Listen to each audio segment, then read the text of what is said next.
Hello students, आज हम contract law के लेक्चर स्टार्ट करने जा रहे हैं। स्टूडेंट्स, जब भी आप कभी कॉफ़ी खरीदते हो या फिर हाउस रेंट पर लेते हो या कोई भी कैब हायर करते हो तो आप एक कंट्रैक्ट में एंटर कर रहे होते हो। स्टूडेंट्स, कंट्रैक्ट लॉ सिर्फ लॉ की बुक्स में ही नहीं बल्कि आपकी डेली लाइफ का भी पार्ट बन जाता है। स्टूडेंट्स, कोर्ट रूम में जस्टिस सिर्फ क्रिमिनल केसेस के थ्रू ही नहीं बल्कि उन प्रोमिस के थ्रू भी दिया जाता है जो ब्रेक किए जाते हैं या फिर फुलफिल नहीं किए जाते, और यहीं से कंट्रैक्ट लॉ की शुरुआत होती है। Students, constitutional law and criminal law से पहले भी एक लीगल रिलेशन था जो कि एक प्रॉमिस था जिसे हम कंट्रैक्ट लॉ कहते हैं। एंड स्टूडेंट्स, जो कंट्रैक्ट लॉ का लेजिस्लेशन है वो किसी भी देश या नेशन से भी पुराना है एंड लॉ से भी गहरा है। Let's be started. Meaning of contract. Contract एक ऐसा एग्रीमेंट होता है जो लॉ के थ्रू इन्फोर्सेबल होता है, जो कि इंडियन कंट्रैक्ट एक्ट 1872 के सेक्शन 2 सबसेक्शन एच में डिफाइन किया गया है। कंट्रैक्ट होता है equals to agreement plus legal enforceability. And now what is agreement? Agreement is equals offer plus acceptance plus consideration. इसका मतलब ये है कि हर एग्रीमेंट कंट्रैक्ट नहीं होता, सिर्फ वही एग्रीमेंट जो लॉ ऑब्लिगेशंस क्रिएट करते हैं और कोर्ट के सामने इन्फोर्स किए जा सकते हैं उन्हें ही कंट्रैक्ट कहा जाता है। स्टूडेंट्स, मैं आपको थोड़ा और क्लैरिफाई करती हूँ। कंट्रैक्ट 2 और मोर देन 2 पार्टीज के बीच एक लीगल रिलेशनशिप को क्रिएट करती है, मतलब बिटवीन 2 पर्सन्स एक पार्टी ऑफर देती है, दूसरी पार्टी उस ऑफर को एक्सेप्ट करती है, एंड आफ्टर दैट दोनों पार्टीज कुछ कंसिडरेशन एग्री करती है, मतलब कुछ लेन देन करती है, और सब कुछ फ्री कंसेंट से, मतलब जो लेन देन एंड ऑफर एंड एक्सेप्टेंस होती है ये फ्री कंसेंट से, मतलब बिना फ्रॉड, धोखा एंड प्रेशर एंड मिसअंडरस्टैंडिंग के किया जाता है। और एग्रीमेंट का ऑब्जेक्ट लॉफुल होना चाहिए, मतलब लॉ के तरीके से किया गया हो।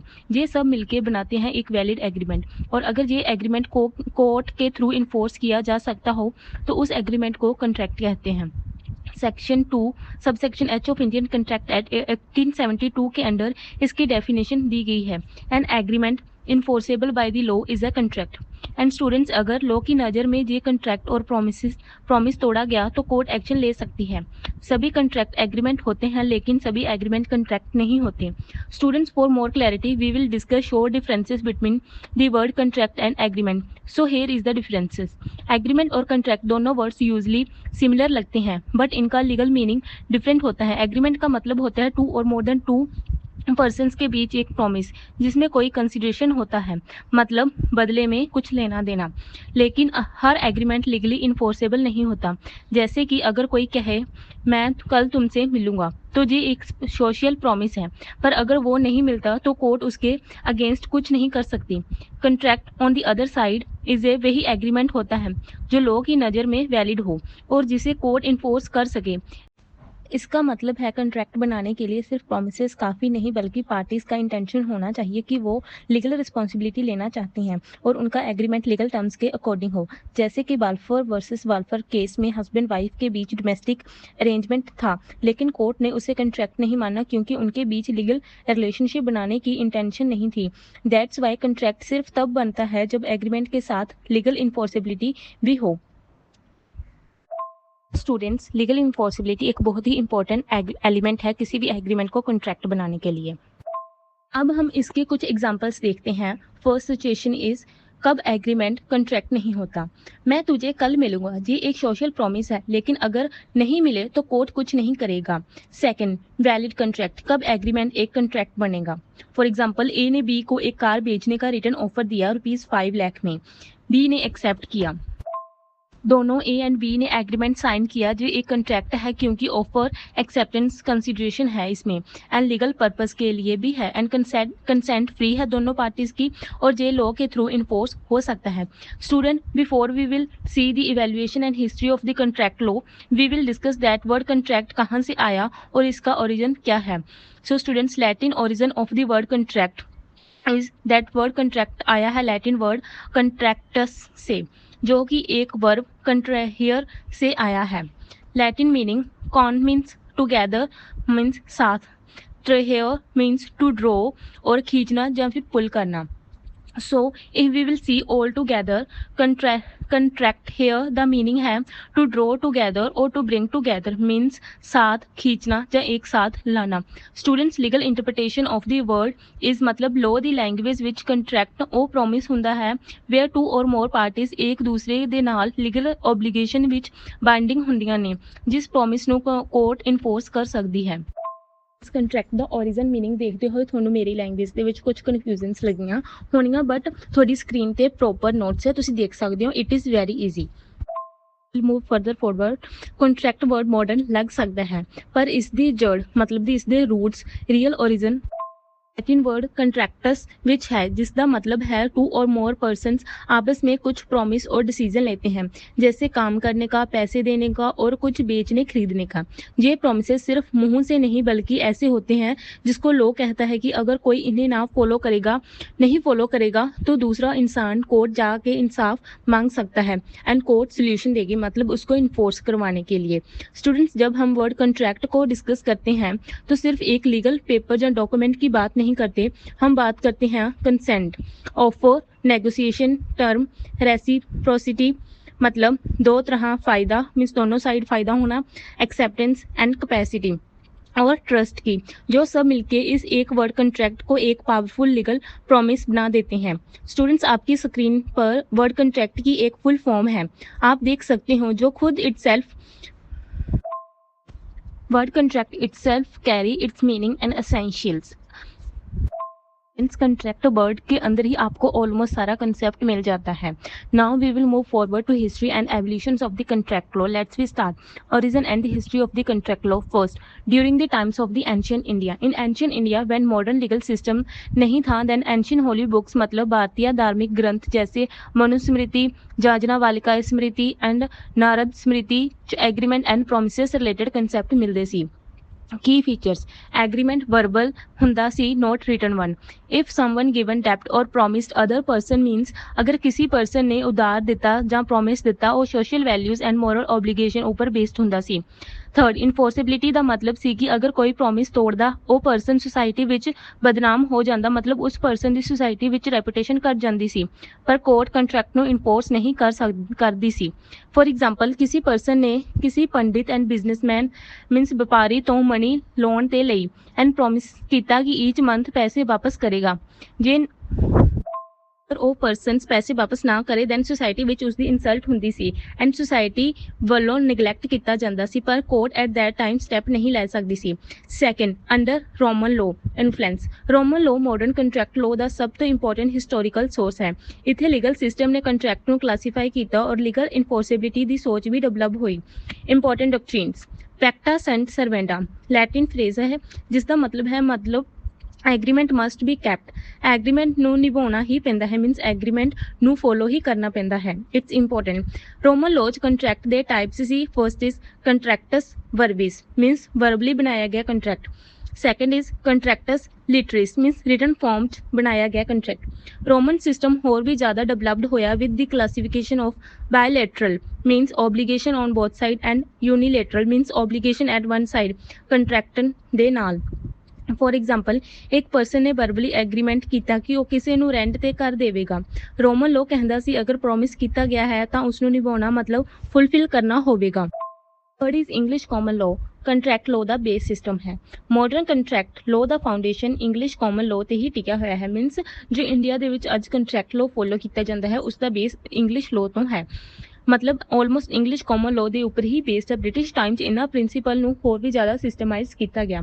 ਇਸ ਦੇ ਅੰਡਰ ਹੈ ਕੀ ਡਾਕਟਰੀਨਸ ਡਿਵੈਲਪਡ ਹੋਈਆਂ ਜੋ ਇਸ ਟਾਈਮ ਦੇ under. First is offer and acceptance. ਇੱਕ ਪਾਰਟੀ ਆਫਰ ਦੇਗੀ ਐਂਡ ਸੈਕੰਡ ਪਾਰਟੀ ਐਕਸੈਪਟ ਕਰੇਗੀ। ਕੰਸੀਡਰੇਸ਼ਨ, ਹਰ ਪਾਰਟੀ ਕੁਝ ਨਾ ਕੁਝ ਐਕਸਚੇਂਜ ਵਿੱਚ ਦੇਗੀ ਜਾਂ ਕੁਝ ਕੰਮ ਕਰੇਗੀ, ਬਿਨਾਂ ਕੰਸੀਡਰੇਸ਼ਨ ਐਗਰੀਮੈਂਟ ਵੋਇਡ ਹੁੰਦਾ ਹੈ। Intention to create legal relations, ਦੋਨੋਂ ਪਾਰਟੀਜ਼ ਦੀ ਇੰਟੈਂਸ਼ਨ ਹੋਣੀ ਚਾਹੀਦੀ ਕਿ ਉਹ ਲੀਗਲ ਵੇ ਨਾਲ ਕੰਟਰੈਕਟ ਵਿੱਚ ਬਾਈਂਡ ਹੋ ਰਹੇ ਨੇ। ਕਪੈਸਿਟੀ, ਦੋਨੋਂ ਪਾਰਟੀਜ਼ ਲੀਗਲੀ ਕੈਪੇਬਲ ਹੋਣੀ ਚਾਹੀਦੀ, ਮਤਲਬ ਜੋ ਪਾਰਟੀਜ਼ ਕੰਟਰੈਕਟ ਦੇ ਵਿੱਚ ਐਂਟਰ ਕਰ ਰਹੀ ਨੇ ਉਹ ਅਡਲਟ ਏਜ ਦੇ ਹੋਣੇ ਚਾਹੀਦੇ, ਮੀਨਸ 18+ ਐਂਡ ਸਾਊਂਡ ਮਾਈਂਡ ਹੋਣਾ ਚਾਹੀਦਾ ਹੈ। ਨੂੰ ਕੁਆਲੀਫਿਕੇਸ਼ਨ ਵੀ ਕਹਿ ਸਕਦੇ ਹੋ ਪਾਰਟੀਜ਼ ਦੀ, ਮਤਲਬ parties qualified to enter into a contract if they are of sound mind and plus 18 years of age, means adult and not a minor. Students contract with minor void ਹੁੰਦਾ ਹੈ, but minor ਦੇ behalf ਤੇ ਕੋਈ adult means guardian and legal person contract ਕਰ ਸਕਦਾ ਹੈ up to the time he is not capable to make the contract. Next is free consent. Consent coercion fraud undue influence ਤੋਂ free ਹੋਣੀ ਚਾਹੀਦੀ ਹੈ, ਮਤਲਬ ਖੁਦ ਦੀ ਵਿਲ ਨਾਲ ਹੋਸ਼ ਆਵਾਜ਼ ਵਿੱਚ ਹੋਣੀ ਚਾਹੀਦੀ ਹੈ। 18th ਐਂਡ 19th ਸੈਂਚੁਰੀ ਵਿੱਚ ਵੈਨ ਇੰਡਸਟਰੀਅਲ ਰੈਵੋਲਿਊਸ਼ਨ ਆਇਆ, ਦੈਨ ਕੰਟਰੈਕਟ ਲੋ ਨੇ ਕਮਰਸ਼ੀਅਲ ਨੀਡਸ ਨੂੰ ਐਡਰੈਸ ਕਰਨਾ ਸ਼ੁਰੂ ਕੀਤਾ, like sales, shipping, international trade, factory employment et cetera. ਹੁਣ ਆਪਾਂ ਇਸ ਦੇ ਰਿਲੇਟਡ ਇੱਕ ਫੇਮਸ ਕੇਸ ਲੋ ਦੇਖਦੇ ਹਾਂ, ਕਾਰਲਿਲ ਵਰਸਸ ਕਾਰਬੋਲਿਕ ਸਮੋਕ ਬੋਲ ਕਾਰਪੋਰੇਸ਼ਨ। ਇਸ ਕੇਸ ਵਿੱਚ ਆਫਰ ਪਬਲਿਕ ਕੀਤਾ ਗਿਆ ਸੀ ਔਰ ਕੋਰਟ ਨੇ ਉਸ ਨੂੰ ਇਨਫੋਰਸੇਬਲ ਕੰਟਰੈਕਟ ਮੰਨ ਲਿਆ।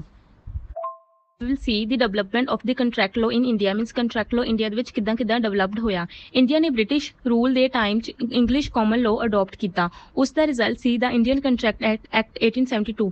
ਇਹ ਐਕਟ ਨੇ ਇੰਗਲਿਸ਼ ਪ੍ਰਿੰਸੀਪਲਸ ਨੂੰ ਕੋਡੀਫਾਈ ਕਰਕੇ ਇੰਡੀਆ ਲਈ ਇੱਕ ਯੂਨੀਫਾਰਮ ਰਿਟਨ ਇਨਫੋਰਸੇਬਲ ਲਾਅ ਬਣਾਇਆ। ਐਕਟ ਦੇ ਪਾਰਟ 1 ਵਿੱਚ ਜਨਰਲ ਪ੍ਰਿੰਸੀਪਲਸ ਆਫ ਕੰਟਰੈਕਟ ਜੋ ਕੰਟੇਨ ਕਰਦੇ ਨੇ ਸੈਕਸ਼ਨ 1 to 75। ਇਹ ਐਕਟ ਹਰ ਪਰਸਨ, ਬਿਜ਼ਨਸ ਔਰ ਗਵਰਨਮੈਂਟ ਕੰਟਰੈਕਟ ਦੇ ਉੱਪਰ ਇਕਵਲੀ ਅਪਲਾਈ ਹੁੰਦਾ ਹੈ। ਫੋਰ ਐਗਜ਼ਾਮਪਲ, ਅੱਜ ਇੰਡੀਆ ਵਿੱਚ ਕੋਈ ਕਾਰ ਡੀਲਰਸ਼ਿਪ ਆਪਣੇ ਕਿਸੇ ਕਸਟਮਰ ਦੇ ਨਾਲ ਰਿਟਨ ਐਗਰੀਮੈਂਟ ਕਰਦੇ ਨੇ, ਉਹ ਇੰਡੀਅਨ ਕੰਟਰੈਕਟ ਐਕਟ ਦੇ ਅੰਡਰ ਇਨਫੋਰਸ ਹੁੰਦਾ ਹੈ। See the evolution and modern status of the contract law. First is shift from moral promise to legal enforceability. पहला contract सिर्फ promise ਹੁੰਦਾ ਸੀ, ਅੱਜ lawfully enforceable agreement बन गया है। Modern types of the contract. E-contract, जैसे ऑनलाइन शॉपिंग, कोई online shopping platform और ऐप इंस्टॉल करते टाइम आई एग्री वाला ऑप्शन क्लिक करवाना भी कंट्रैक्ट होता है। Second is smart contract, blockchain based automatic agreement, crypto currency the deals etcetera. Third is international contract, दो कंट्रीज ਦੀ company ਵਿੱਚ ਕ੍ਰੋਸ ਬਾਰਡਰ ਟ੍ਰੇਡ ਐਗਰੀਮੈਂਟਸ। ਅੱਜ ਦੇ ਟਾਈਮ ਵਿੱਚ ਹਰ ਜਗ੍ਹਾ ਹੈ, ਮਤਲਬ ਜਿਵੇਂ ਕਿ ਜੋਮੈਟੋ ਆਰਡਰ ਕਰਨਾ, Uber booking, Instagram term accept ਕਰਨਾ, freelancing deal, property rent agreement etcetera. ਨੇ ਅੱਜ ਦੇ ਟਾਈਮ ਵਿੱਚ ਇਹ ਕਲੈਰੀਫਾਈ ਕਰ ਦਿੱਤਾ ਹੈ ਕਿ clicking on the option of I agree ਵੀ ਇਨਫੋਰਸੇਬਲ ਕੰਟਰੈਕਟ ਹੈ ਅਗਰ ਸਭ element like offer, acceptance, consent etcetera involved ਨੇ ਉਸ ਦੇ ਵਿੱਚ।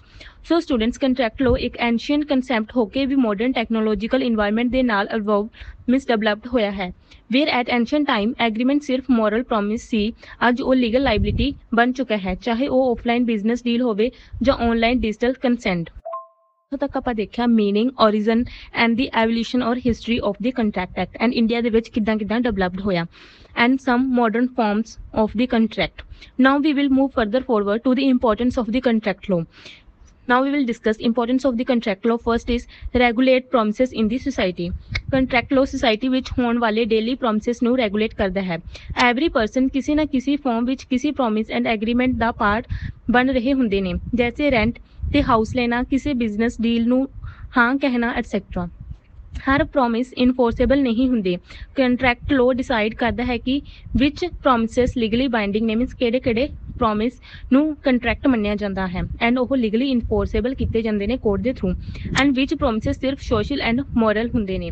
ਇਹ ਸਿਸਟਮ ਸੁਸਾਇਟੀ 'ਚ ਟਰਸਟ ਬਣਾਉਂਦੀ ਹੈ ਸੋ ਦੈਟ ਪੀਪਲ ਬਿਨਾਂ ਕਿਸੇ ਡਰ ਦੇ ਮਿਊਚੁਅਲ ਐਗਰੀਮੈਂਟ ਕਰ ਸਕਣ। ਫੋਰ ਐਗਜ਼ਾਮਪਲ, ਕਿਸੇ ਨੇ ਕਹਿ ਦਿੱਤਾ ਮੈਂ ਕੱਲ ਮਿਲੂੰਗਾ, ਇਹ ਇੱਕ ਸੋਸ਼ਲ ਪ੍ਰੋਮਿਸ ਹੈ, ਪਰ ਅਗਰ ਰਿਟਨ ਐਗਰੀਮੈਂਟ ਹੈ ਕਿਸੇ ਫਲੈਟ ਨੂੰ ਰੈਂਟ ਦੇ ਉੱਪਰ ਲੈਣ ਦਾ, ਦੈਨ ਉਹ ਇਨਫੋਰਸੇਬਲ ਬਣ ਜਾਂਦਾ ਹੈ ਕੋਰਟ ਦੇ through. Second is that contract ensures business certainty and trade stability. Contract law businesses ਨੂੰ certainty and stability provide ਕਰਦਾ ਹੈ, like companies and professionals long term agreement ਕਰਦੇ ਨੇ with suppliers, customer and employees ਦੇ ਨਾਲ। ਇਹ law ensure ਕਰਦਾ ਹੈ ਕਿ every party ਆਪਣੇ contractual duties ਪੂਰੇ ਕਰਨ। ਇਸ ਦੇ ਨਾਲ ਮਾਰਕੀਟ ਵਿੱਚ ਕਲੈਰਿਟੀ ਐਂਡ ਟਰਸਟ ਬਣਦਾ ਹੈ, ਡਿਊ ਟੂ ਵਿਚ ਬਿਜ਼ਨੈਸਿਸ ਸਮੂਥਲੀ ਆਪਰੇਟ ਕਰਦੇ ਨੇ, means business smoothly and without any fear operate ਕੀਤੇ ਜਾਂਦੇ ਨੇ, ਰਨ ਕੀਤੇ ਜਾਂਦੇ ਨੇ। ਫੋਰ ਐਗਜ਼ਾਮਪਲ, A ਨੇ B ਦੇ ਨਾਲ ਇੱਕ 6 ਮੰਥ ਦਾ ਸਪਲਾਈ ਕੰਟਰੈਕਟ ਸਾਈਨ ਕੀਤਾ, ਇਹ ਲਾਅ ਦੇ ਅੰਡਰ ਇਨਫੋਰਸੇਬਲ ਹੋਵੇਗਾ ਐਂਡ ਅਗਰ B ਸਪਲਾਈ ਟਾਈਮ ਤੇ ਨਹੀਂ ਕਰਦਾ, ਇਹ ਲੀਗਲ ਰੈਮੇਡੀ ਲੈ ਸਕਦਾ ਹੈ। Third importance is ਪ੍ਰੋਵਾਈਡਸ remedies in the case of breach. ਅਗਰ ਕੋਈ ਪਾਰਟੀ ਕੰਟਰੈਕਟ ਵਾਇਓਲੇਟ ਕਰਦਾ ਹੈ, ਮੀਨਸ ਬ੍ਰੀਚ ਕਰਦੀ ਹੈ, then contract law legal solution provide ਕਰਦੀ ਹੈ। Remedies are involve in this that are as follows. First is compensation, ਮਤਲਬ ਨੁਕਸਾਨ ਦੀ ਭਰਪਾਈ। स्टूडेंट्स, अगर कोई कंट्रैक्ट ਨੂੰ ਵਾਇਓਲੇਟ ਕਰਦਾ ਹੈ, ਮੀਨਸ ਤੋੜ ਦਿੰਦਾ ਹੈ, ਦੈਨ ਦੂਸਰੀ ਪਾਰਟੀਜ਼ ਨੂੰ ਕੀ ਰੈਮੇਡੀਜ਼ ਮਿਲਣਗੀਆਂ। First, as already we have discuss, that is compensation, means money ਦੀ ਫਾਰਮ ਦੇ ਵਿੱਚ ਨੁਕਸਾਨ ਦੀ ਭਰਪਾਈ ਕਰਨਾ। Second is specific performance, means ਕੰਮ ਪੂਰਾ ਕਰਵਾਉਣਾ, ਮੀਨਸ ਕੰਟਰੈਕਟ ਨੂੰ ਫੁਲਫਿਲ ਕਰਵਾਉਣਾ। ਥਰਡ ਇਜ਼ ਇੰਜੈਕਸ਼ਨ, ਮੀਨਸ ਕਿਸੇ ਕੰਮ ਤੇ ਰੋਕ ਲਗਾ ਦੇਣਾ। Fourth is rescissions, means contract ਨੂੰ ਬ੍ਰੇਕ ਕਰਨਾ, ਤੋੜਨਾ। ਇਹ ਰੈਮੇਡੀਜ਼ ਹੈਲਪ ਕਰਦੇ ਨੇ ਵਿਕਟਿਮ ਪਾਰਟੀ ਨੂੰ ਜਸਟਿਸ ਦੇਣ ਵਿੱਚ ਐਂਡ ਫਿਊਚਰ ਕੰਟਰੈਕਟ ਨੂੰ ਤੋੜਨ ਦੇ ਵਿੱਚ, ਸੋ ਦੈਟ ਕਿ ਫਿਊਚਰ ਦੇ ਵਿੱਚ ਕੋਈ ਕੰਟਰੈਕਟ ਨੂੰ ਨਾ ਤੋੜੇ। ਫੋਰ ਐਗਜ਼ਾਮਪਲਸ, ਬਿਲਡਰ ਨੇ ਕਿਸੇ ਨੂੰ ਪ੍ਰੋਮਿਸ ਕੀਤਾ ਕਿ ਉਹ ਉਸਨੂੰ ਫਲੈਟ ਡਿਲੀਵਰਸ ਕਰੂਗਾ, ਬਟ ਉਸਨੇ ਟਾਈਮ ਦੇ ਉੱਪਰ ਫਲੈਟ ਡਿਲੀਵਰਸ ਨਹੀਂ ਕੀਤੇ। ਨਾਓ ਬਾਇਰਸ ਕੋਰਟ ਨੂੰ ਅਪਰੋਚ ਕਰਕੇ ਡੈਮੇਜਸ ਲੈ ਸਕਦਾ ਹੈ ਜਾਂ ਫਿਰ ਫਲੈਟ ਡਿਲੀਵਰ ਕਰਨ ਦੀ ਲੀਗਲ ਡਿਮਾਂਡ ਕਰ ਸਕਦਾ ਹੈ। Fourth is enables economic growth and confidence. Contract law economy ਵਿੱਚ growth and trust create ਕਰਦੇ ਹਨ. When businessmen and investors ਨੂੰ ਪਤਾ ਹੋਵੇ ਕਿ ਉਹਨਾਂ ਦੇ rights protected ਹੁੰਦੇ ਨੇ, then ਉਹ freely invest ਕਰਦੇ ਨੇ. Bank loans, international deals, employment contract ਸਭ ਕੁਝ contract law ਦੇ foundation ਦੇ ਉੱਪਰ ਹੀ ਚੱਲ ਰਿਹਾ ਹੁੰਦਾ ਹੈ. ਇਹ economic transactions ਨੂੰ safe, predictable and enforceable ਬਣਾਉਂਦੇ ਹੈ. For example, ਫੋਰਨ ਇਨਵੈਸਟਰਸ ਅਗਰ ਇੰਡੀਆ ਵਿੱਚ ਫੈਕਟਰੀ ਇੰਪਲਾਂਟ ਕਰਦੇ ਹੈ, ਮਤਲਬ ਨਿਊ ਫੈਕਟਰੀ ਲਗਾਉਂਦੇ ਹੈ ਜਾਂ ਸਟਾਰਟ ਕਰਦੇ ਹੈ, ਦੈਨ ਉਹ ਕੌਨਫੀਡੈਂਟਲੀ ਕਰ ਸਕਦੇ ਹੈ ਕਿਉਂਕਿ ਇੰਡੀਅਨ ਕੰਟਰੈਕਟ ਲੋ ਉਸਦੀ ਇਨਵੈਸਟਮੈਂਟ ਨੂੰ ਸਿਕਿਉਰਿਟੀ ਦਿੰਦਾ ਹੈ. ਕੰਟਰੈਕਟ ਲੋ ਸਿਰਫ ਇੱਕ ਲੀਗਲ ਫਰੇਮਵਰਕ ਨਹੀਂ ਹੈ, ਇਹ society, business and economy the backbone ਹੈ. ਇਹ ਇਨਸ਼ੋਰ ਕਰਦਾ ਹੈ ਕਿ ਪ੍ਰੋਮਿਸਸ ਇਨਫੋਰਸੇਬਲ ਹੋਣ, ਬਿਜ਼ਨਸ ਵਿੱਚ ਸਰਟੇਨਿਟੀ ਹੋਵੇ, ਬਰੀਚ ਦਾ ਸੋਲਿਊਸ਼ਨ ਮਿਲ ਸਕੇ, ਇਕੋਨਮੀ ਵਿੱਚ ਟਰਸਟ ਡਿਵੈਲਪ ਹੋਵੇ. ਜਿੱਥੇ ਟਰਸਟ ਹੈ ਉੱਥੇ ਕੰਟਰੈਕਟ ਲੋ ਹੈ, ਔਰ ਜਿੱਥੇ ਕੰਟਰੈਕਟ ਲੋ ਹੈ ਉੱਥੇ ਬਿਜ਼ਨਸ ਐਂਡ ਡਿਵੈਲਪਮੈਂਟ ਦਾ ਰਾਸਤਾ ਖੁੱਲ੍ਹਦਾ ਹੈ. ਕੰਟਰੈਕਟ ਲੋ ਬਹੁਤ ਹੀ ਇੰਪੋਰਟੈਂਟ ਕੰਸੈਪਟ ਹੈ. ਕੰਟਰੈਕਟ ਆਪਣੀ ਡੇਲੀ ਲਾਈਫ ਦੇ ਵਿੱਚ ਹੁੰਦੇ ਹੀ ਰਹਿੰਦੇ ਨੇ. ਸਟੂਡੈਂਟਸ, ਕੰਟਰੈਕਟ ਲੋ ਇੱਕ ਬਹੁਤ ਹੀ ਇੰਪੋਰਟੈਂਟ ਲੈਜਿਸਲੇਸ਼ਨ ਹੈ ਜੋ ਕਿਸੇ ਦੋ ਪਰਸਨ ਦੇ ਵਿੱਚ ਕੋਈ ਲੈਣ ਦੇਣ ਐਗਰੀਮੈਂਟ ਨੂੰ ਪ੍ਰੋਟੈਕਟ ਕਰਦਾ ਹੈ, ਉਹਨਾਂ ਦੇ ਵਿੱਚ ਫੀਅਰ ਨੂੰ ਖਤਮ ਕਰਦਾ ਹੈ. Now we will move further forward to nature of the contract, ਕਿ ਕੰਟਰੈਕਟ ਦਾ ਕੀ ਨੇਚਰ ਹੈ. First is voluntary agreement. Contract ਉਸ ਟਾਈਮ ਬਣਦਾ ਹੈ when two parties ਆਪਣੀ ਮਰਜ਼ੀ ਮੀਨਸ with consent ਦੇ ਨਾਲ ਬਿਨਾਂ ਕਿਸੇ force, coercion, pressure ਦੇ agreement ਵਿੱਚ ਸਾਈਨ ਕਰਦੇ ਹੈ, ਜੇ free consent ਸੈਕਸ਼ਨ 14 ਦਾ ਪ੍ਰਿੰਸੀਪਲ ਫੋਲੋ ਕਰਦੇ ਹੈ. Second is legal obligation. Contract ਸਿਰਫ ਪ੍ਰੋਮਿਸ ਨਹੀਂ, ਇਹ ਇੱਕ ਲੀਗਲ ਰਿਸਪੌਂਸਿਬਿਲਿਟੀ ਵੀ ਬਣਾਉਂਦਾ ਹੈ. ਅਗਰ ਕੋਈ ਪਾਰਟੀ ਇਸ ਪ੍ਰੋਮਿਸ ਨੂੰ ਬ੍ਰੇਕ ਕਰਦੀ ਹੈ ਦੈਨ ਦੂਸਰੀ ਪਾਰਟੀ ਉਸਦੇ ਅਗੇਂਸਟ ਕੋਰਟ ਵਿੱਚ ਜਾ ਕੇ ਡੈਮੇਜਸ ਐਂਡ ਸਪੈਸੀਫਿਕ ਪਰਫਾਰਮੈਂਸ ਡਿਮਾਂਡ ਕਰ ਸਕਦੀ ਹੈ. Third nature is consensus ad idiom. Meeting means meeting of minds. Contract is valid only when two parties एक ही बात को सेम सेंस से अंडरस्टैंड करके एग्री कर रहे हों. This mutual understanding is very important. Fourth is enforceable by the law. Means each and every agreement is not contract. ਸਿਰਫ ਉਹ ਐਗਰੀਮੈਂਟ ਹੀ ਕੰਟਰੈਕਟ ਹੁੰਦੇ ਨੇ ਜੋ ਕੁਝ ਕੰਡੀਸ਼ਨਸ ਨੂੰ ਫੁਲਫਿਲ ਕਰਦੇ ਨੇ, ਲਾਈਕ ਜਿਸ ਐਗਰੀਮੈਂਟ ਵਿੱਚ ਲੌਫੁਲ ਆਬਜੈਕਟ ਐਂਡ ਕੰਸੀਡਰੇਸ਼ਨ ਇਨਵੋਲਵ ਹੋਵੇ ਐਂਡ ਜੋ ਉਸ ਐਗਰੀਮੈਂਟ ਦੇ ਵਿੱਚ ਪਾਰਟੀਜ਼ ਐਂਟਰ ਕਰ ਰਹੀਆਂ ਹੋਣ ਉਹ ਕੰਪੀਟੈਂਟ ਹੋਣ ਐਗਰੀਮੈਂਟ ਦੇ ਵਿੱਚ ਐਂਡ ਕੰਟਰੈਕਟ ਵਿੱਚ ਐਂਟਰ ਹੋਣ ਲਈ, ਐਂਡ ਉਹ ਪਾਰਟੀਜ਼ ਵੋਇਡ ਡਿਕਲੇਅਰ ਨਾ ਕੀਤੀਆਂ ਗਈਆਂ ਹੋਣ under section 23 to 30 of the contract act. is obligatory in nature. When contract is made with all the legal requirement, फिर उन्ना requirements ਨੂੰ follow करना जरूरी बन जाता है. अगर कोई person उस contract को follow नहीं करता then civil liability लग सकती है. Sixth is private law in action. Contract government and court ਦੇ through impose नहीं ਕੀਤਾ ਜਾਂਦਾ, ਪਾਰਟੀ ਆਪਸ ਚ create ਕਰਦੇ ਨੇ. ਇਹ ਪਾਰਟੀ autonomy ਦਾ example ਹੈ. Seventh is reciprocal promises. Mostly contract ਵਿੱਚ ਦੋਨੋਂ parties ਕੁਝ ਨਾ ਕੁਝ promise ਕਰਦੇ ਨੇ. ਇਹ mutual obligation create ਕਰਦਾ ਹੈ. ਇਸ ਲੈਕਚਰ ਦੇ ਵਿੱਚ ਹੁਣ ਤੱਕ ਆਪਾਂ ਕਾਫੀ ਕੁਝ ਡਿਸਕਸ ਕਰ ਲਿਆ ਹੈ, like meaning, development, history, importance and nature of the contract. Now we will move further forwards to the types of contract. Means contract ਕਿੰਨੇ ਟਾਈਪ ਦੇ ਹੁੰਦੇ ਨੇ, ਇਸ ਨੂੰ ਆਪਾਂ ਦੇਖਾਂਗੇ. First is on the basis of enforceability. Means contract ਨੂੰ enforce ਕਰਨ ਦੇ ਬੇਸਿਸ ਤੇ ਕੰਟਰੈਕਟ ਕਿੰਨੇ ਟਾਈਪ ਦੇ ਹੁੰਦੇ ਨੇ. First is valid contract. ਇਹ ਕੰਟਰੈਕਟ ਉਹ ਹੁੰਦਾ ਜੋ ਇੰਡੀਅਨ ਕੰਟਰੈਕਟ ਐਕਟ ਦੇ ਸਾਰੇ ਐਸੈਂਸ਼ੀਅਲ ਪੁਆਇੰਟਸ ਫੁਲਫਿਲ ਕਰਦਾ ਹੈ, like offer and acceptance, lawful object and consideration, free consent as given under section 14, competent parties as given under section 11, and ਉਹ ਕੋਈ ਵੀ ਪਾਰਟੀਜ਼ void ਨਾ ਹੋਣ like under section 23 to 30. For example ਇਹ ਆਪਣੀ bike ₹50,000 ਵਿੱਚ B ਨੂੰ sell ਕਰਦਾ ਹੈ ਐਂਡ ਬੀ ਐਕਸੈਪਟ ਉਸ ਆਫਰ ਨੂੰ ਐਕਸੈਪਟ ਕਰਦਾ ਹੈ, then it's a valid contract. Types of the contract on the basis of enforceability is the void contract, which is given under section 2 subsection J. ਜੋ contract ਪਹਿਲਾਂ valid C but ਬਾਅਦ ਦੇ ਵਿੱਚ law ਦੇ through enforce ਕਰਨ ਲਈ ਉਹ valid ਨਹੀਂ ਰਹੇ. ਫੋਰ ਐਗਜ਼ਾਮਪਲ ਲਾਈਕ ਇੰਡੀਆ ਨੇ ਅਮਰੀਕਾ ਦੇ ਨਾਲ ਕੰਟਰੈਕਟ ਕੀਤਾ ਕੁਝ ਕੁ ਗੁੱਡਸ ਨੂੰ ਐਕਸਪੋਰਟ ਕਰਨ ਦੇ ਲਈ, ਬਟ ਆਫਟਰ ਦੈਟ ਅਮਰੀਕਾ ਦੇ ਵਿੱਚ ਯੁੱਧ ਲਾਈਕ ਵੋਰ ਸਟਾਰਟ ਹੋ ਗਏ, ਜਿਸ ਦੇ ਕਰਕੇ ਉਸ ਕੰਟਰੈਕਟ ਨੂੰ ਇਨਫੋਰਸ ਕਰਨਾ ਮੁਸ਼ਕਿਲ ਹੋ ਗਿਆ ਐਂਡ ਗੁੱਡਸ ਨੂੰ ਐਕਸਪੋਰਟ ਨਹੀਂ ਕੀਤਾ ਜਾ ਸਕਦਾ ਸੀ due to the war time.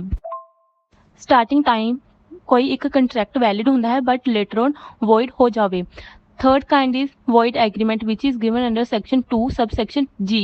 ਇਹ ਸਟਾਰਟਿੰਗ ਤੋਂ ਹੀ ਇਨਫੋਰਸੇਬਲ ਨਹੀਂ ਹੁੰਦਾ. ਫੋਰ ਐਗਜ਼ਾਮਪਲ ਮਾਈਨਰ ਨਾਲ ਐਗਰੀਮੈਂਟ ਬਿਨਾਂ ਕੰਸੀਡਰੇਸ਼ਨ ਐਂਡ ਮੈਰਿਜ ਰਿਸਟੇਨ ਵਾਲਾ agreement.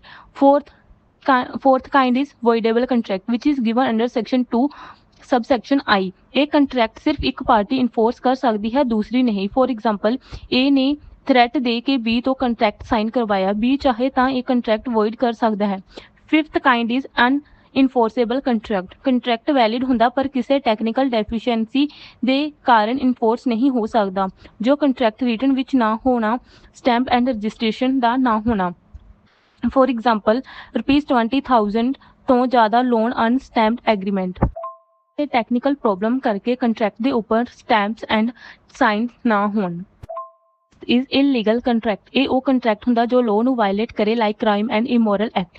For example smuggling and ਕਿਸੇ ਨੂੰ ਮਾਰਨ ਦਾ ਕੰਟਰੈਕਟ। ਜੇ ਕੰਟਰੈਕਟ ਸਟਾਰਟ ਤੋਂ ਹੀ ਵੋਇਡ ਹੁੰਦੇ ਨੇ, ਮੀਨਸ ਵੋਇਡ ਐਬ ਇਨੀਸ਼ੋ, ਐਂਡ ਨਾਲ ਦੇ ਨਾਲ ਰਿਲੇਟਡ ਕੰਟਰੈਕਟਸ ਵੀ ਵੋਇਡ ਹੋ ਜਾਂਦੇ ਨੇ, ਮੀਨਸ ਉਸ ਕੰਟਰੈਕਟ ਦੇ ਨਾਲ ਜੇ ਕੋਈ ਹੋਰ ਕੰਟਰੈਕਟ ਹੁੰਦੇ ਨੇ ਤਾਂ ਉਹ ਵੀ ਵੋਇਡ ਹੋ ਜਾਂਦੇ ਨੇ। We'll discuss the kinds of the contract on the basis of the performance. First, on the basis of the performance is the executor contract. दोनों parties अपना अपना काम कर चुके ने। For example, A ने मोबाइल बेच दिता and B ने पैसे दे दिते। डील दोनों तरफ तो हो गई। Deal is done. Second, executory contract, एक ਜਾਂ ਦੋਨੋਂ ਪਾਰਟੀਆਂ ਨੇ ਪਰਫਾਰਮੈਂਸ ਨਹੀਂ ਕੀਤੀ। ਫॉर एग्जाम्पल, A ਕਹਿੰਦਾ 10 ਦਿਨ ਬਾਅਦ ਬਾਈਕ ਉਹ B ਨੂੰ ਬਾਈਕ ਦੇ ਦਊਗਾ ਐਂਡ B ਕਹਿੰਦਾ ਡਿਲੀਵਰੀ ਤੇ ਪੇਮੈਂਟ ਕਰੇਗਾ। ਜਾਂ ਫਿਰ ਇੱਕ ਪਾਰਟੀ ਨੇ ਜਾਂ ਫਿਰ ਦੋਨੋਂ ਪਾਰਟੀਆਂ ਨੇ ਕੰਟਰੈਕਟ ਨੂੰ ਪਰਫਾਰਮ ਨਹੀਂ ਕੀਤਾ, ਬਸ ਡਿਸਕਸ ਕੀਤਾ ਉਸ ਕੰਟਰੈਕਟ ਨੂੰ ਪਰਫਾਰਮ ਕਰਨ ਦੇ ਲਈ। ਥਰਡ ਇਜ਼ ਯੂਨੀਲੈਟਰਲ ਕੰਟਰੈਕਟ, ਸਿਰਫ ਇੱਕ ਪਾਰਟੀ ਦਾ ਪਰਫਾਰਮੈਂਸ ਬਾਕੀ ਹੁੰਦਾ, ਦੂਸਰੀ ਆਲਰੇਡੀ ਪਰਫਾਰਮ ਕਰ ਚੁੱਕੀ ਹੈ ਹੋਵੇ। ਮੀਨਸ ਏ ਨੇ ਕੰਟਰੈਕਟ ਪੂਰਾ ਕਰ ਦਿੱਤਾ ਐਂਡ ਬੀ ਨੇ ਕੰਟਰੈਕਟ ਪੂਰਾ ਨਹੀਂ ਕੀਤਾ ਹਾਲੇ ਤੱਕ। ਫॉर एग्जाम्पल, ਏ ਨੇ ਲੋਸਟ ਡੌਗ ਲੈਬ ਕੇ ਪਾਬ, ਏ ਦਾ ਜੋ ਡੌਗ ਸੀਗਾ ਉਹ ਗੁੰਮ ਹੋ ਗਿਆ ਸੀਗਾ ਐਂਡ ਏ ਨੇ ਆਫਰ ਦਿੱਤੀ ਕਿ ਜੋ ਵੀ ਉਸ ਡੌਗ ਨੂੰ ਲੱਭ ਕੇ ਲੈ ਕੇ ਆਵੇਗਾ ਉਸ ਨੂੰ ਏ ਰਿਵਾਰਡ ਦੇਵੇਗਾ। ਮੀਨ ਇਸ ਬਾਇਲੇਟਰਲ ਕੰਟਰੈਕਟ ਦੋਨੋਂ ਪਾਰਟੀਆਂ ਫਿਊਚਰ 'ਚ ਕੁਝ ਪਰਫਾਰਮ ਕਰਨ ਵਾਲੇ ਨੇ। ਫॉर एग्जाम्पल, ਏ ਕਾਰ ਵੇਚੇਗਾ and B next week payment ਕਰੇਗਾ। Now we will kinds of the contract on the basis of the formation. First is express contract, ਜਿੱਥੇ ਸਾਰੇ ਟਰਮਸ ਰਿਟਨ ਵਿੱਚ ਹੋਣ ਐਂਡ ਵਰਬਲੀ ਕਲੀਅਰ ਕੀਤੇ ਗਏ ਹੋਵੇ। For example, written lease agreement and oral promises ₹500 ਦੇਣ ਦਾ। Second is implied contract, words ਨਾਲ ਨਹੀਂ ਕੰਡਕਟ ਨਾਲ ਬਣਦਾ ਹੈ ਇਹ ਕੰਟਰੈਕਟ। ਫॉर एग्जाम्पल, ਬੱਸ 'ਚ ਚੜ੍ਹ ਕੇ ਰਾਈਡ ਲੈਣਾ ਆਟੋਮੈਟਿਕਲੀ ਫੇਅਰ ਦੇਣ ਦਾ ਪ੍ਰੋਮਿਸ ਬਣ ਜਾਂਦਾ ਹੈ ਕਿ ਉਹ ਉਸ ਦੇ ਲਈ ਪੈਸੇ ਵੀ ਦਊਗਾ। ਬੱਸ ਦੇ ਵਿੱਚ ਚੜ੍ਹਨ ਦਾ ਐਕਸ਼ਨ ਹੀ ਇੱਕ ਤਰ੍ਹਾਂ ਦਾ ਕੰਟਰੈਕਟ ਬਣ ਜਾਂਦਾ ਹੈ ਕਿ ਜੋ ਬੱਸ ਦੇ ਵਿੱਚ ਟਰੈਵਲ ਕਰ ਰਿਹਾ ਤਾਂ ਉਸ ਨੂੰ ਉਸ ਟਰੈਵਲ ਦੇ ਲਈ ਪੇਮੈਂਟ ਵੀ ਕਰਨੀ ਪਵੇਗੀ। quasi contract which is given under section 68 to 72 of the contract act, real contract ਨਹੀਂ ਬਟ law enforce ਕਰਦਾ so that ਕੋਈ unjust enrichment ਨਾ ਹੋਵੇ। for example, A ਨੇ ਗਲਤੀ ਨਾਲ B ਨੂੰ ਮਾਲ ਭੇਜ ਦਿੱਤਾ, B ਨੂੰ ਪੇਮੈਂਟ ਕਰਨੀ ਪਵੇਗੀ। ਇਹ ਐਗਰੀਮੈਂਟ ਬੇਸਿਸ ਤੇ ਨਹੀਂ ਬਲਕਿ ਇਕੁਇਟੀ ਐਂਡ ਜਸਟਿਸ ਤੇ ਬੇਸਡ ਹੁੰਦਾ ਹੈ। ਸੋ ਸਟੂਡੈਂਟਸ, ਤੁਹਾਡੀ ਸਕਰੀਨ ਦੇ ਉੱਪਰ ਜਿੰਨੇ ਵੀ ਆਪਾਂ ਟਾਈਪਸ ਆਫ ਕੰਟਰੈਕਟ ਡਿਸਕਸ ਕੀਤੇ ਉਹਨਾਂ ਦਾ ਇੱਕ ਸਮਰੀ ਟੇਬਲ ਹੈ for your revision purpose and so that ਤੁਹਾਡੀ confusion clear ਹੋ ਜਾਵੇ। so you can see after that we will move further forward to other, now we will move forward to case laws. first important case law is Lalman Shukla versus Gauri Dutt. Means ਇਸ ਦੇ ਵਿੱਚ ਕਿਹਾ ਗਿਆ ਸੀ ਕਿ ਯੂਨੀਲੇਟਰਲ ਕੰਟਰੈਕਟ ਦਾ केस है, reward मिलने के लिए जरूरी है कि पार्टी ਨੂੰ ਉਸ ਦੇ ਰਿਲੇਟਡ ਪਤਾ ਹੋਵੇ। Second is Carlill versus Carbolic Smoke Ball corporation, as we already discussed it, means valid unilateral contract from where public offer basis बनता है एग्रीमेंट ਦਾ। Second is Balfour versus Balfour, ਇਹ ਹੈ domestic arrangement lawfully enforceable contract नहीं होते, intention ਇਸ ਦੇ ਵਿੱਚ इंटेंशन मिसिंग ਹੁੰਦੀ ਹੈ। ਲਾਸਟ ਕੇਸ ਲੋ ਇਸ ਕੇਦਾਰਨਾਥ ਵਰਸਸ ਗੌਰੀ ਮੁਹੰਮਦ, ਇਸ ਦੇ ਵਿੱਚ ਪ੍ਰੋਮਿਸਰੀ ਅਸਟੋਪਲ ਐਂਡ ਇੰਪਲਾਈਡ ਕੰਟਰੈਕਟ ਬਾਰੇ ਐਕਸਪਲੇਨੇਸ਼ਨ ਦਿੱਤੀ ਹੈ ਜਬ ਕਿਸੇ ਨੇ ਕੁਝ ਪ੍ਰੋਮਿਸ ਕਰਕੇ ਰਿਲਾਇੰਸ ਕ੍ਰੀਏਟ ਕਰਦੀ ਹੈ। ਕੰਕਲੂਜਨ, ਕੰਟਰੈਕਟ ਦੀ ਕੈਟਾਗਰਾਈਜੇਸ਼ਨ ਕੋਰਟ ਨੂੰ ਹੈਲਪ ਕਰਦੀ ਹੈ ਡਿਸਾਈਡ ਕਰਨ 'ਚ ਨੇਚਰ ਆਫ ਕੰਟਰੈਕਟ, ਉਸ ਦੀ ਇਨਫੋਰਸਿਬਿਲਿਟੀ, ਕਿਹੜੀ ਰੈਮੇਡੀ ਐਪਲੀਕੇਬਲ ਹੈ। ਜੁਡੀਸ਼ਰੀ ਐਸਪੀਰੈਂਟ ਨੂੰ ਸਿਰਫ ਫਾਰਮ ਨਹੀਂ ਬਲਕਿ ਇਨਫੋਰਸਿਬਿਲਿਟੀ, ਆਬਜੈਕਟ ਐਂਡ ਲੀਗਲ ਇੰਟੈਂਸ਼ਨ ਨੂੰ ਐਨਾਲਾਈਜ਼ ਕਰਨਾ ਚਾਹੀਦਾ ਹੈ। Now we will see one more important concept, that is क्या contract bird से बनता है। So its answer is yes, but not always. Contract bird से बन सकता है but जरूरी नहीं कि in every cases birds ही हों। इससे related first सिचुएशन है एक्सप्रेस कंट्रैक्ट, मीन्स वर्ड के साथ बनाया गया कंट्रैक्ट जब clearly written and oral agreement होया होवे। फॉर एग्जाम्पल, लिखा हुआ house sale agreement. Second is ਬੋਲ ਕੇ ₹500 ਦੇਣਾ for delivery. Law oral and written ਦੋਨੋਂ ਕੰਟਰੈਕਟਸ ਨੂੰ ਰਿਕੋਗਨਾਈਜ਼ ਕਰਦਾ ਹੈ, ਬਸ offer acceptance consideration and legal intention ਹੋਣੀ ਚਾਹੀਦੀ ਹੈ। Second is implied contract, means बिना वर्ड्स के बनाया गया कंट्रैक्ट जब कंडक्ट एंड एक्शन के बेस ते एग्रीमेंट बनता है। फॉर एग्जाम्पल, बस विच जाके बैठना, लो एज्यूम करता है कि तू उस दे लई पे करेगा। ਸੈਕੰਡ ਇਸ ਰੈਸਟੋਰੈਂਟ ਦੇ ਵਿੱਚ ਫੂਡ ਆਰਡਰ ਕਰਨਾ, ਇਹ ਇਸ ਦੀ ਪੇਮੈਂਟ ਇੰਪਲਾਈਡ ਹੈ। ਇਹਨਾਂ 'ਚ ਵਰਡਸ ਨਹੀਂ ਯੂਜ਼ ਹੋਏ ਪਰ ਕੰਟਰੈਕਟ ਸਟਿਲ ਵੈਲਿਡ ਹੁੰਦਾ ਹੈ। Third is digital contract means electronic means ਅੱਜ ਕੱਲ੍ਹ ਕੰਟਰੈਕਟ ਬਣ ਰਹੇ ਨੇ through emails, WhatsApp chats, mobile apps, through I agree ਤੇ ਉੱਪਰ ਕਲਿੱਕ ਕਰਨਾ ਵੈਬਸਾਈਟਸ ਤੇ। ਇਹ ਸਾਰੇ ਡਿਜੀਟਲ ਕੰਟਰੈਕਟਸ ਨੇ, ਵਰਡਸ ਯੂਜ਼ ਹੋਏ ਬਟ ਪੇਪਰ ਤੇ ਨਹੀਂ। ਸੋ ਕੰਟਰੈਕਟ ਵਰਡਸ ਨਾਲ ਬਣ ਸਕਦਾ ਹੈ ਪਰ ਜ਼ਰੂਰੀ ਨਹੀਂ ਲੋ ਰਿਕੋਗਨਾਈਜ਼ ਕਰਦਾ ਹੈ। conduct based contracts means implied contract. Second is लिखे हुए terms means express. Third is click based agreements means digital. सब तो important है mutual consent plus legal enforceability, not only words. Student अगली video means अगले lecture ਦੇ ਵਿੱਚ ਅਸੀਂ discuss ਕਰਾਂਗੇ ਸਭ ਤੋਂ important exam questions that all contracts are agreement but all agreements are not contract. So stay tuned with our YouTube channel. Thank you so much. I hope ਤੁਹਾਡਾ concept related to the contract law clear ਹੋ ਚੁੱਕਿਆ ਹੋਊਗਾ। ਅਗਰ ਕਿਸੇ ਨੂੰ doubts ਆ then ਤੁਸੀਂ comment ਕਰ ਸਕਦੇ ਹੋ ਜਾਂ ਮੇਰੇ ਇੰਸਟਾਗ੍ਰਾਮ ਚੈਨਲ ਤੇ ਵਿਜ਼ਿਟ ਕਰਕੇ ਮੈਨੂੰ ਮੈਸੇਜ ਕਰ ਸਕਦੇ ਹੋ। ਮੇਰੇ ਇੰਸਟਾਗ੍ਰਾਮ ਚੈਨਲ ਦਾ ਯੂਜ਼ਰ ਨੇਮ ਸੇਮ ਹੈ law universe and link is given in bio also. Thank you so much students.